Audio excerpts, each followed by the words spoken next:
A kú déédé àsìkò yìí. Kókó inú ìwé ìròyìn la mú wá fún yín láti inú àwọn ìwé ìròyìn ilé wa. Orúkọ tèmi ni Ọmọgbémisọ́lá ọmọ Alọ́gọ̀madẹ̀. Ààrẹ Bọ́lá Tinubu ti ké sí Mínísítà Abẹ́nú Olúbùnmi Òtúnjí Òjó sí ilé agbára ìlú Àbújá. Ààrẹ ké sí Túnjí Òjó lórí ẹ̀sùn sísan owó n438 million owó ìjùmọ̀sọ̀rọ̀ consultancy fees sí iléeṣẹ́ kan tí wọ́n ní ó ní í ṣe pẹ̀lú Mínísítà Ìgbáyé-gbádùn ará ìlú Betta Edu tí wọ́n jáwèé gbélé ẹ̀ fún.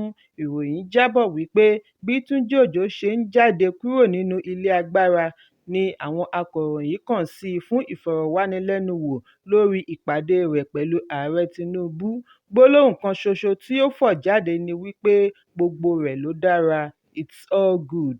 Ìwádìí jẹ́ kó di mímọ̀ wípé iléeṣẹ́ kan tí í ṣe ti Mínísítà Abẹ́nú tí wọ́n ń pe orúkọ rẹ̀ ní New Planet Projects Limited ní Edu san n438.1 million sí fún owó ìjùmọ̀sọ̀rọ̀ consultancy fees.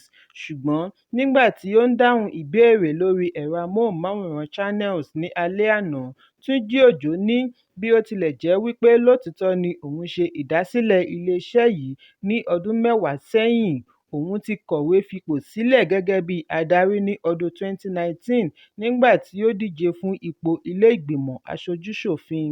Túnjí Òjó ní ìyàlẹ́nu ńlá ni èyí jẹ́ nítorí òun kàn jẹ́ alábàápín lásán ni (shareholder), òun kò bá wọn kópa nínú iṣẹ́ ojúmọ́. Ó ní láti ọdún 5 sẹ́yìn ni òun ti kọ̀wé fi ipò sílẹ̀ gẹ́gẹ́ bí adarí, òun sì ní ìwé-ẹ̀rí Certified True Copy láti ọ̀dọ̀ àjọ Corporate Affairs Commission (CAC) láti fi gbé àwáwí rẹ̀ lẹ́sẹ̀. Ẹ̀kúnrẹ́rẹ́ ìròyìn yìí wà nínú ìwé ìròyìn The Nation tó jáde lónìí.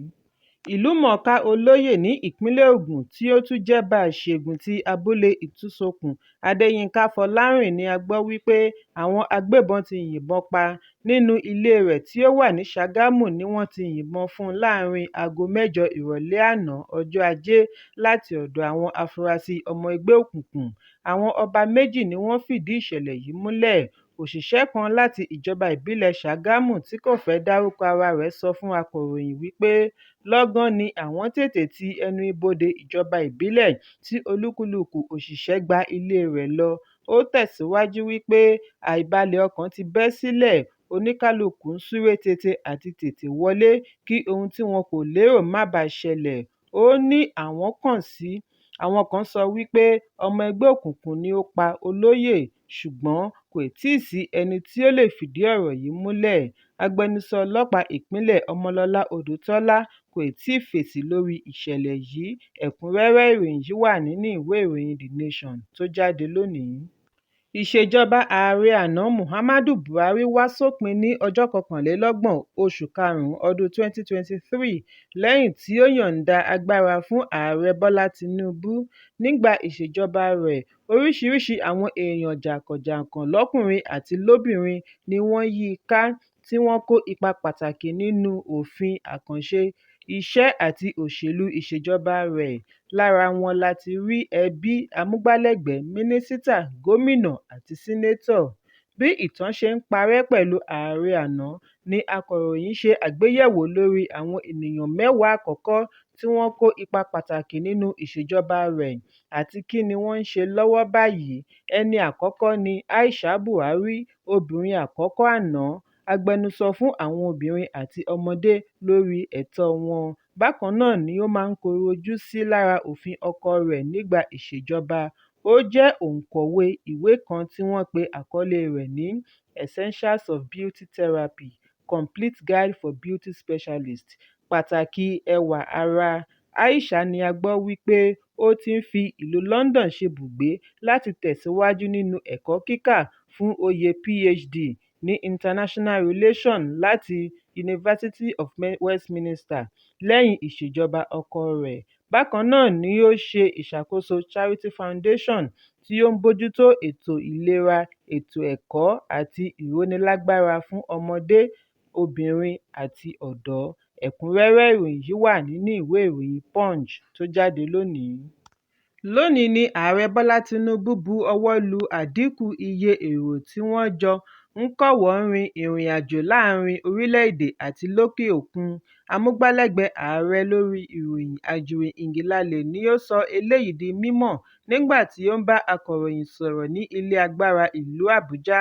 Ngelale ní ìgbésẹ̀ yìí bá ọ́fíìsì ààrẹ, igbákejì ààrẹ obìnrin àkọ́kọ́, aya igbákejì ààrẹ àti àwọn mínísítà wí láì yọ àwọn àjọ ìjọba sílẹ̀. Ngelale ní ààrẹ ti sọ wípé òun kò ní fi ààyè gba kí ogunlọ́gọ̀ amúgbálẹ́gbẹ̀ẹ́ máa wọ́ tẹ̀lé e lẹ́yìn bí ó bá ti ń rin ìrìnàjò nítorí èyí á máa gbọ́n owó lọ lápò ìjọba.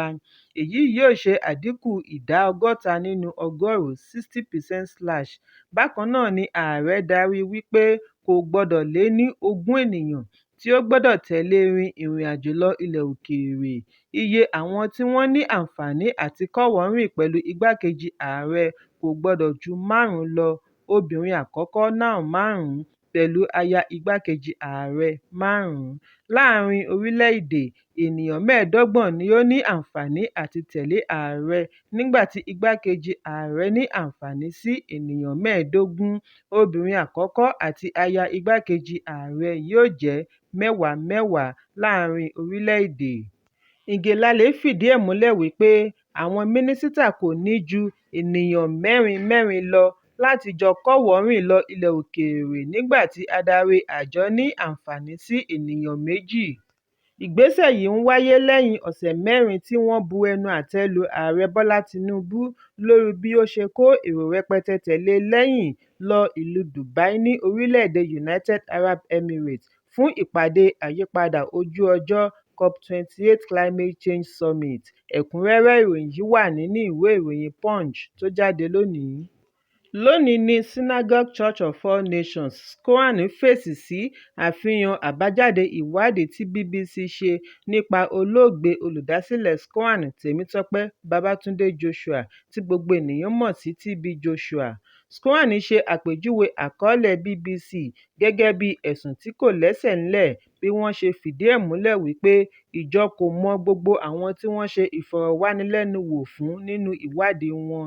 Nínú àtẹ̀jáde tí adarí ìròyìn Dáre Adéjùmọ̀ bu ọwọ́ lù ni wọ́n ti ṣàlàyé wípé àwọn kò fẹ́ kí ará ìlú fi ọkàn sínú àfihàn BBC. Bí a kò bá gbàgbé wípé lánàá ni BBC ṣe àfihàn ìwádìí tó jinlẹ̀ lórí olóògbé TB Joshua bí wọ́n ti fi ẹ̀sùn kàn án fún oríṣiríṣi ẹ̀sùn lára rẹ̀ ní ẹ̀sùn ìbálòpọ̀ tipátipá sí àwọn ọmọ ìjọ. Gẹ́gẹ́ bí àtẹ̀jáde SCOAN ṣe ṣàlàyé, iṣẹ́ akọ̀ròyìn yẹ kí ó jẹ́ iṣẹ́ alámòjútó tí kò gbọdọ̀ rólé apákan-dápákan sí kí wọ́n lè gbayì láwùjọ. Wọ́n ní BBC kò pa òfin yìí mọ́ pẹ̀lú bí wọ́n ṣe ń gùnlé àgbélẹ̀rọ irọ́ fún àǹfààní tiwọn. Wọ́n ní BBC nìkan ni ó lè ṣàlàyé ìdí tí ó fi yẹ̀bá kúrò nínú ojúlówó iṣẹ́ tí wọ́n mọ̀ wọ́n mọ́ máa bá wọn gbé ìròyìn ẹlẹ́jẹ̀ kiri. Wọ́n ní èyí jẹ́ ìtàbùkù, ṣùgbọ́n àwọn mọ̀ wípé ẹgbẹẹgbẹ̀rún àtẹ̀jáde kò lè tàbùkù sí iṣẹ́ rere tí olóògbé TB Joshua ti ṣe sílẹ̀. Gẹ́gẹ́ bí ọ̀rọ̀ ìjọ SCOAN, ẹgbẹẹgbẹ̀rún ni àwọn ènìyàn tí ó ti gba iṣẹ́ àmì àti iṣẹ́ ìyanu láti ara ẹni àmì ìfòróróyàn. Àwọn tí ó jẹ àǹfààní yìí ní inú ń bí sí àbájáde ìwádìí BBC. Lára wọn wà ní UK níbi tí BBC fìkàlẹ̀ sí tí ojú inú wọn kò lè ṣe àwárí àyàfi irọ́ lásán. Wọ́n ní ọ̀pọ̀lọpọ̀ ìdílé tí ó ti túká ni ó ti wà ní ìṣọ̀kan nípasẹ̀ TB Joshua. Àìmọye àwọn ọmọ tí wọn kò nílé lórí tí wọ́n ń ṣà káàkiri ibi tí wọ́n ti ń mu egbògi olóró, ilé aṣẹ́wó. Bẹ́ẹ̀ àwọn mìíràn ẹ̀wẹ̀, àwọn òbí wọn ni ó kó wọn wá tí wọ́n sì ti ń gbé ìgbésí ayé àlàáfíà. SCOAN ní iléeṣẹ́ BBC ti yìnbọn síra wọn lẹ́sẹ̀ pẹ̀lú ayédèrú iṣẹ́ akọ̀ròyìn tí wọ́n ń ṣe. Wọ́n ní èyí tí ó ṣe pabambarì ibẹ̀ ni bí wọ́n ti sọ wípé fún 20 ọdún ni olùṣọ́-àgùntàn ti ń hu ìwà àìtọ́ yìí. Báwo ni èyí ti ṣeé ṣe nílùú tó lọ́ba tó níjòyè tí òfin sì tún wà pẹ̀lú? Ẹ̀kúnrẹ́rẹ́ ìròyìn yìí wà nínú ìwé ìròyìn The Nation tó jáde lónìí. ààrẹ orílẹ̀-èdè niger muhammadu bazoum ìyàwó rẹ̀ àti ọmọ rẹ̀ ni a gbọ́ wípé wọ́n ti yọ̀ǹda kúrò nínú àhámọ́ inú ilé. Àtẹ̀jáde láti ọ̀dọ̀ mínísítà nàìjíríà sí ilẹ̀ òkèèrè ambassador yusuf tuggar ni ó ṣe àfihàn yìí lónìí wípé bazoum gba ìyọ̀ǹda lẹ́yìn ọ̀pọ̀lọpọ̀ oṣù nínú àhámọ́ nínú ilé. Bazoum àti ìdílé rẹ̀ ní National Council for the Safeguard of the Homeland tí wọ́n jẹ́ adarí ológun fi sí àhámọ́ lẹ́yìn tí wọ́n gbàjọba ní ọjọ́ 26 oṣù keje ọdún tí ó kọjá. Tuggar tí ó tún jẹ́ ọ̀kan lára ìgbìmọ̀ ECOWAS sọ wípé ó jẹ́ ìgbésẹ̀ ìṣísẹ̀ntẹ̀lé láti mú àlàáfíà bá orílẹ̀-èdè Niger. Ó ṣe ìrántí ìpè sí ọ̀dọ̀ ìjọba tí ọ̀gágun Abdulrahman Chiani darí láti tètè mú òmìnira bá Bazoum kúrò nínú àhámọ́ kí wọ́n sì fi ààyè gbà á láti kọjá sí ilẹ̀ òkèèrè fún ìjíròrò lórí ìgbésẹ̀ àti gbégi kúrò lórí àwọn gbèdéke fún àlàáfíà ará ìlú. Ẹ̀kúnrẹ́rẹ́ ìròyìn yìí wà nínú ìwé ìròyìn Vanguard tó jáde lónìí. Kókó inú ìwé ìròyìn tòní kò ní jù báyìí lọ. Ẹ pàdé mi lọ́la fún àkọ́tún ìròyìn. Kí a tó lọ, ẹ má ṣaláì fi àríwísí yín ránṣẹ́, ìyẹn comment, kí ẹ sì bá wa subscribe sí ojúnà wa lórí YouTube kí kókó inú ìwé ìròyìn lè máa tẹ̀ yín lọ́wọ́ ní kíákíá.